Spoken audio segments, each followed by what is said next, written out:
Hello everyone, AdizzPro here, and today we're going to be continuing to look at a scenario where civilization starts over. That's right, I just hit you with a brand new intro. Not sure if we're going to keep it, not sure if I like it. We'll find out though. I'm sure you guys are all very confused right now. It's fine. But we're going to be back on the civilization series, picking up where we left off. In the last episode, we saw a bunch of expansion over here in Asia. In fact, a majority of the continent was explored, and a little bit of it was colonized by these new countries. We're going to be continuing that today. We're also going to be looking at a bunch of wars.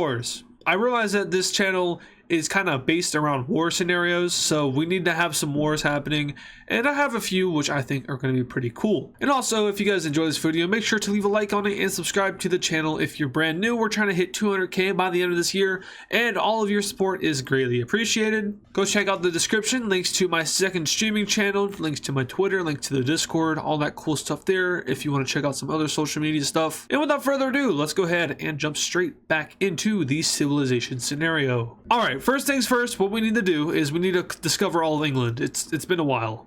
Well, all of England is pretty much already discovered. What I meant to say is discover the rest of the UK, or for that matter, Great Britain, if you're considering Ireland. So, the brown team finally mans up and explores the bogs of England and Ireland. Oi, there's nothing here, mate. No, we're not talking about this one. That's Australian. I don't know why I said that with an Australian accent. Oi, fam, welcome to Britain. That's not much better. Ooh, crumpets and tea. Here we go. Here's the British voice. It's not very good, but it does now. But it does. Nah, I'm not doing it. Never mind. I could do a Scottish voice, but I got a curse to do it, so I'm not gonna do it. Also, for the whole ocean thing, I think we're just gonna go ahead and stick to like the normal color. I feel like the idea isn't bad. It's gonna be hard to execute properly, so let's just go ahead and fill that in. But yeah, the brown team fully discovers all of England. They're gonna go ahead and colonize a little bit more of it. However, their empire is becoming a little too expansive and a little too big. Of course, you know, they like the idea of expanding, but it's, you know, it's kind of all over the place. You know, you have a colony here, over here, up there. It's a little much, but don't worry, because Europe is going to war. More specifically, the red team is, well, the red team is basically the main character of this series, right? Everything comes from the red team, or was it it was the red team. And if you remember in the last episode, this little trade route opened up with Asia. The red team wants that. They want control of that trade route, and the green team has it right now, and the red team is not too fond of that. So the red team will declare war on the green team, and they're going to be throwing hands for the second time in the series. Now, if you know anything about these two countries, one, they're very old, two, they're very strong. However, the red team has plot armor, and thus all logic and reason is thrown out the window. The red team mainly focuses in going into the Central Asian part of the green team, where there obviously is a lot of population, but also it's close to the trade route. The green team will hold its own though. They're going to be pushing into the red team a little bit. However, at the end of the day, the large population and just the large military of the red team is too much for the green team to handle. We also see our first account of some sort of naval warfare happening. The red team is transporting troops over from this part of the country to over here in their invaded territory. The green team intercepts that with naval vessels of their own, and they have kind of like a Viking thing, or not, well, I guess it would be more of a pirate thing, where the ships kind of go up next to each other and they jump off and start fighting each other. Yeah, that's what's happening. It's pretty freaking cool. Too bad I can't really show you that because it's a drawing of a map, bunch of colors. But the red team is making good progress toward the green team's capital. They pull out a new war technique which has just been invented. It's called encirclement, and they pretty much cut off the capital from the rest of the country, which at this time period is not good. That's very not good. It's not good in real life, but it's especially not good here because you cannot communicate with the rest of your empire. There's no internet. You can't send an email to the Lord up here saying, hey, we're encircled, we need help. So basically the capital city's encircled, and you know, no one can really get out because the red team has a pretty good encirclement of it, and not to mention naval supremacy over here. So the green team is pretty much screwed here. And after a couple of days of not hearing from the capital city, provinces within the green team start to break away. The world, who is also at this point watching this conflict, will also take advantage of this conflict as the lime and gold team both move into the green team country and start to take land for themselves. Not too much though, because these guys were born on the basis of not expanding, but they will take a fair amount. Additionally, the red team, which had lost land here previously, will now push right back up and start to take land from the green team. And eventually we see the entire northern part of the green country just break away and start to take land away from the primary green country. Now at this point, the green team's army is just in shambles. It doesn't have any orders from the capital, any orders from the leader. A lot of their military leaders are trapped in the capital, so they don't know if they're supposed to fight back, they're supposed to join them. I mean, presumptively they're supposed to fight back because obviously these guys are going to be fighting them, but they just, I don't know, they just probably surrender. The red team continues to expand outwards from its encirclement, further and making the impending doom of the green team certain. And finally, they take the capital. And with that, the green team essentially surrenders, the leader of the green team surrenders, and we have ourselves our first peace treaty, I believe, our first formal peace treaty between multiple nations. And let me tell you something about peace treaties of these times. They're not pretty. All right, in this peace treaty here, we basically have just a confirmation of the red team expanding. They take over a majority of the green team country. This new country up here gains its independence, and these guys are allowed to keep their claims. However, I will go ahead and pretty up the border a little bit. And to the trade route that the red team wants so bad, the trade route looks something like this. So it went right through the green team into their capital.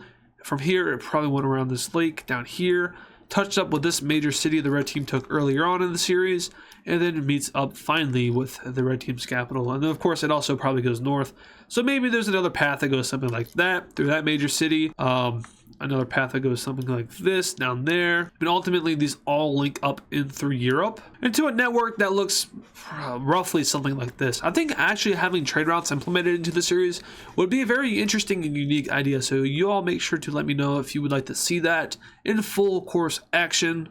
Of course, eventually trade routes will be abolished when, you know, planes and stuff are invented, but that's a long time away. We don't even have guns yet, and we're still using swords and shields. But yeah, that's our first major war of the series that I would say it's our first major one. And we're going to be following it up with another war. This time the red team is going to be the aggressor once again, but their victim will change over toward the lighter lime team. That's right, the red team has ops with all of the green countries apparently. And en masse, red team troops will cross the border, cementing themselves as pretty much the true aggressor and most powerful country in this world officially. I mean, it was already official, but now it's even more official. This green team really gets rolled through. It doesn't put up as much resistance as the green team did, and it even gets to a point where the lime team joins in because it's free land. They're retreating, they're not gaining land, so why not come in on your own and get land for yourself? Eventually though, the lime team will officially surrender over, which pretty much keeps it alive, and a peace treaty will be worked out between the red, this green, and lime team. Looking at this peace treaty here, we see that this country once again does survive. It even keeps its own capital, but the lime and the red team expand together. And at this point, the red team is getting very big, and this population is absolutely booming. At this point, the second most populated country in the world is probably, who is it? I don't think it would be the blue team because of the crappy conditions down there. The red team's population is probably, a majority of it is probably like in this green area, like up in here. But when considering the rest of the world, I mean, these countries aren't as old as this one is. I would say the purple team probably has the second most population, and then the orange team, and then at that point, the gold team. I'm not sure how many people are living in Africa at this point. You guys can make up numbers for yourselves. Maybe the lime team would be up there. The green team formerly, but the red team just took over all their populated areas, so no, not the green team anymore. But the red team's commotion and obvious aggressive expansion has the eyes of a few other countries around the world, specifically ones over here in Europe, who aren't too keen of its expansion. Specifically, the purple and orange teams, who do not like the fact that the red team is getting very large and powerful. It already was large and powerful, but even more so now. So we have our first alliance being made, and this one is a defensive alliance. So not only is it an alliance, but it's a defensive alliance, and it's between the purple and orange teams. And to symbolize alliances for now, this is going to be really difficult to do. We're going to put a big old yellow star on both of them on a different layer. Yeah, it's kind of hard to do alliances considering like there's so many colors at this point, and I can't draw in the actual countries themselves and have the map be white. One, because that isn't as good to look at, and two, because there's still a whole bunch of continents to be discovered. Speaking of discovered, at this point, more and more of Africa is being discovered by a group of countries. I'm not saying which countries. Once again, there's a lot of creativity that comes to you guys in this series, so I'm going to leave that up to you. But it's probably not these two. I mean, I'm sure they have people there, but it's probably like the blue team. Once again, up to you. But they're leading an expedition to explore a lot of Africa, and eventually even meet up with some of these Great Lakes of Africa. At the same time, on the opposite coast of Africa, we have the blue team going on and exploring on their own, mostly avoiding the Sahara Desert. However, they find out that the land down here in Western Africa is very nice. And eventually, we get a group sent down there to colonize it. So the blue team sets up the first ever official far away colony, and it's in where like Gambia and Senegal are. And yeah, it's the first major far away distant colony, which is pretty big at this point because before this, like the largest distance a colony had was like over here in Korea on this little island over here. But that is not as far as how this is. This is a lot further and probably a lot more harder to traverse. So yeah, Africa is slowly but surely being filled in now at this point. They even start to venture a little bit into the Sahara Desert, but they don't go too deep because that's probably death. Camels are being used how they are in real life,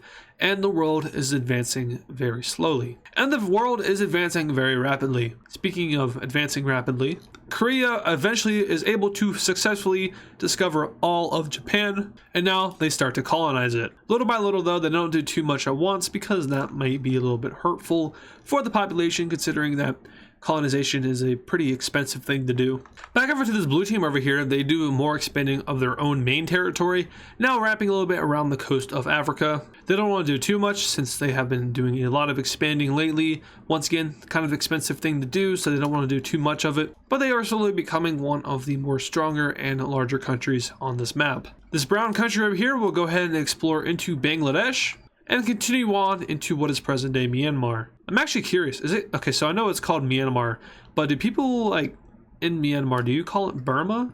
Is that like the local name? Or is that like a filthy colonizer name given to you? Like India? Stupid British people and their stupid name? No, I'm just kidding. Because I know there's like Myanmar and then you can also say Burma and it means the exact same thing, so I'm just kind of curious. Let's talk about the green team real quick once more. You might think that losing all their population is detrimental, is horrible for them, because it is. It really is not good. But remember, the trade route still runs through them, although briefly, so they still have the power to tax anyone going through, and therefore they're not at a like complete economical devastation phase where they're like gasping for money, because they still have the ability to tax that trade route, and it's pretty big. And you know, I don't know why I'm just not calling it. I mean, the Silk Road. It's basically the Silk Road, right? That's exactly what this trade route is. Except I don't know if we're at the Silk phase yet. I mean, we probably are. We're probably past that, but I'm not sure how that lines up with like, you know, firepower warfare, kind of like guns and stuff, rifles. So once again, I'm leaving it up to you because I don't know. Anyway, more of Russia is discovered by a couple of willing countries until eventually it is quite literally just like the frozen cold parts that aren't explored. In Africa, we see our first African war break out between the brown and the I guess cyan teal country. I'm not sure why these two were beefing. You guys, I want you guys to make up some crazy lore for this. I'll heart the best comment. I want you guys to go in the comments and make up why these two countries are beefing. These are the two most irrelevant countries in the series, right? Definitely. But they were made and they're just forgotten about. So, yeah, why are these two countries beefing? What is the beef? Who killed a cow, right? Who accidentally like cut down someone else's tree? It's like the football war with El Salvador and Honduras. Like, really? You went to war with that? Yeah, but these two go back and forth for a little bit. I mean, ultimately, the brown team is stronger, but the blue team puts up a pretty good fight until eventually it doesn't. It just kind of collapses. And yeah, let's go ahead and get this peace treaty here because they do work out a peace treaty. Yeah, so the brown team basically just took a big old bite out of them, and then they expand into Ethiopia to back up their claim of being the top dog in Africa. Well, I mean, at least this part of Africa. The cyan team will kind of, well, they're not even cyan, they're like teal blue, sky blue. The sky blue team backs this up and says, hey, if we're going to do it, we're going to do it, which automatically puts them into a Great Depression, considering the fact that they just lost a war, probably had to pay war reparations, and just spent a lot of money colonizing. So yeah, that kind of just killed themselves. Very unfortunate, very sad. Don't worry though, because if you collapse, there's someone up north who will take care of your people, right? Anyway, this map is getting pretty big, and eventually these gray areas are going to disappear very quickly, but not too quickly. There's still more exploration to be done. It's just happening a lot more frequently now. And at this point, a map of the world is pretty much done. I don't want to say what it's going to look like. It probably doesn't look good. Like, okay, so in history class, you've probably seen like an old map of the world that people had back in like the 13th, 12th century of what they thought the world looked like. And obviously it's not very accurate because they don't have satellites. But it wasn't bad. And I'm sure that these people at this point have similar maps to that where, you know, they think that, or they know that there's water surrounding this area very simply, right? Maybe they don't know what's happening down here. So I guess the known world would look something like this. They probably know it's an island. And then up for Russia, I mean, they could probably put two and two together based off of like the, you know, stars, moon, stuff like that, that this is eventually going to meet water. So they know what's happening within this brown line. They understand where the water starts and ends. They don't know what's going on in Southern Africa. They haven't explored that far yet. And they don't even know about the Americas or Australia. But if you think about it, they have over half of the world charted. So that is a good start for them. Anyway, purple team expansion time. We all love that, right? The purple team and the blue team have been beefing for some time now. And ironically enough, it leads to war. Now, why have they been beefing? Well, that's all about trade routes in the Mediterranean Sea. Just like on land, there are trade routes in the sea. I mean, of course, they're not as like disputed as land routes are. But if we take a look at the trade routes of the Mediterranean, they mostly follow around the coast and meet up with major cities. Of course, you want to stick towards like coastal land when you're traveling by sea. It's just more safe and smarter. But essentially, there are two separate trade route networks. One that is off the coast of the purple team and one that's off the coast of the blue teams. And well, sometimes these ships interfere with each other because of poor navigation, winds push them, storms push them. I mean, basically there's multiple factors over it. And just to mention, this island right here is owned by the blue team, and this one, Malta, is owned by the purple team. But yeah, the ships get mixed up a bunch. Sometimes it's military troops being pushed around just because, you know, always something happening, right? You know, they engage sometimes. They say some not so nice things to each other. Language barriers, I'm not even sure about language. I don't want to think about that. But yeah, it's just unfriendly stuff. But eventually it goes too far and a ship is sank. And at that point, the purple team's like, all right, what up, blue team? Let's fight. So they start fighting, the purple team and the blue team. The orange team was like, what? They joined an alliance with the purple team because, you know, the red team was doing a bunch of evasive expanding. They don't like that. And here is the purple team declaring war on the blue team. However, the purple team pretty much assures the orange team that that's not what it is. It's more of, hey, these guys are blowing up my ships, so I'm gonna go fight them. Orange team is now reassured, they're cool with it, go get them, buddy. So the purple team starts sending troops down into the Iberia area, as this makes the most sense since naval warfare isn't too practical just yet. Of course, it's still happening. There's probably some boats going back and forth, but the purple team is mostly focusing in on taking over any blue team area in the Iberian Peninsula. Quick to react is the dark gray cyan team. Yeah, I said that. Who takes land from the blue team immediately and forges kind of like a defensive alliance with the purple team. Speaking of purple team, this dark purple team will also go ahead and grab some land from the blue team. And at this point, it's a big old gangbang over here in Iberia. So with the blue team completely kicked out and not really welcomed back in, we're gonna have a peace treaty. That's right, it was a really short war, but usually wars in this time period don't last very long. For perspective, the red team war against the green team was a lot longer than that. This war was a lot longer than the red team's invasion of this team. And yeah, so that's kind of like your time frame for these wars. Once again, you guys, full creativity goes to you guys on this series. A lot of this you make up in your own head, and this is your series to kind of mess with and mend with. I just put out like the base timeline for you. Rest is up to you. That's why I'm always asking you guys to make lore for stuff. Like, you know, what was this? You guys make up the lore for it. And you know, if I like it enough, I'll talk about it. It was like that with the yellow team. I don't exactly remember what it was, but it was pretty good. I do remember that. Anyway, the blue team and the purple team peace out. And we have our first war between these two ending in a purple success. Did I just leak that this is going to be a series of wars? No, I didn't. Or did I? We'll find out in the next episode of AdizzPro Does Mapping. Brought to you by AdizzPro Productions with association of AdizzPro. I need to find a new hobby. Anyway, thank you guys so much for watching this video. If you enjoyed it, make sure to leave a like on it and subscribe to the channel if you're new. Once again, trying to get to 200,000 subscribers by the end of this year. Check out the description to see some links to some other social media stuff, including my second channel where I like to do streams on the weekends. Might be doing one this weekend, not 100% sure. Leaning towards probably not, but you never know. Twitter, Discord, stuff like that in the description. Go check that stuff out. And yeah, thank you guys for watching, and I will see you all in the next episode. And of course, thank you to all the super fans, which include Matthew Newman, Yam, Kali Speaks Plays, Shadow Gamer Z, Deva Edits, Mr. Bonk 7, Hammer Toad 45, Patrick Clauser, Connor the Gamer, Texan Cowboy Cheese, Poland Country Ball, Yakko, Nevada Garbage Trucks, DW Cool Dude, Soviet Ball, and Serminator. Once again, thank you guys.